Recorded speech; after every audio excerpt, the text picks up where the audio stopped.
Vous l'avez compris maintenant, ChatGPT est un outil hyper puissant, mais malheureusement, comme tout outil, ChatGPT a aussi ses limites. Donc, dans cette vidéo, nous allons explorer 2 à 3 limites principales, et puis au cours de la formation, on va parcourir d'autres limitations. Vous allez par vous-même comprendre les limitations de ChatGPT. Mais dans cette vidéo, j'aimerais me concentrer sur les 3 limites que j'aimerais qu'on ait tous en tête avant de commencer à travailler avec ChatGPT.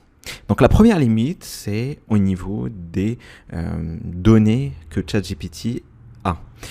Ces données ne sont pas récentes, c'est-à-dire que ChatGPT a des données qui s'arrêtent à septembre 2021, ce qui veut dire que tous les événements, toutes les nouveautés qui se sont passées entre septembre 2021 et aujourd'hui ne sont pas incluses dans ChatGPT. Et pour illustrer ça, on va demander à ChatGPT une question plutôt simple. On va lui demander qui a gagné la Coupe du Monde de 2022.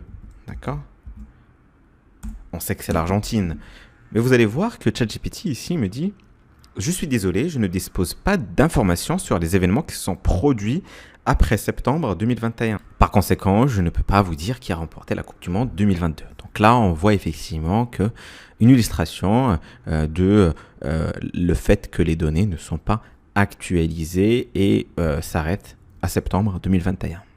La deuxième limite, mais qui peut finalement être une bonne chose, c'est que ChatGPT va éviter de vous répondre à un certain nombre de questions qui peuvent potentiellement présenter finalement un danger, que ce soit pour vous ou les gens qui vous entourent. Par exemple, si je lui demande comment je peux braquer une banque, d'accord ?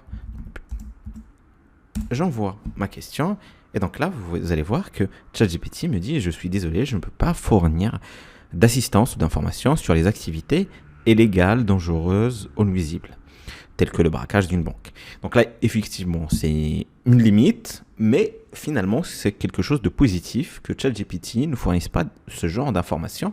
D'ailleurs, même des informations à caractère criminel, toute information à caractère criminel, sexuel ou autre, ChatGPT ne pourra pas vous répondre parce qu'il va éviter de donner des informations qui peuvent tout simplement toucher à la sécurité, à votre sécurité ou à la sécurité des gens qui vous entourent. Et puis la troisième limitation, c'est que ChatGPT va des fois vous donner des informations ou des réponses qui ne sont pas cohérentes. Donc, ne prenez pas ce qu'il vous dit pour argent comptant. Il faudra toujours vérifier plus ou moins ce qu'il va vous produire. Donc, par exemple, si vous lui demandez d'écrire un article de blog sur un sujet, ne prenez pas ce qu'il va dire comme argent comptant et vérifiez ce qu'il a écrit pour que vous soyez tout à fait en ligne avec ce qu'il a écrit. Et même au niveau des réponses, il se peut effectivement qu'il se trompe. Ça peut être finalement un problème de votre côté, c'est-à-dire au niveau de la formulation du prompt, mais comme ça peut être aussi un problème de son côté, lié finalement à un concept qu'on va voir juste après, qui est le concept de tokenisation, mais ça peut être aussi lié à la manière dont comment il a été créé. Donc, c'est finalement un conseil que je vous donne, c'est de vérifier au final les réponses que vous allez obtenir et ne pas tout prendre tel quel sans vérification. Et quatrième point bonus, entre guillemets, c'est que effectivement ChatGPT va avoir de temps en temps des lags, donc des surcharges, et donc il peut finalement des fois ne pas être accessible ou prendre énormément de temps pour répondre à une question plutôt facile ou plutôt simple.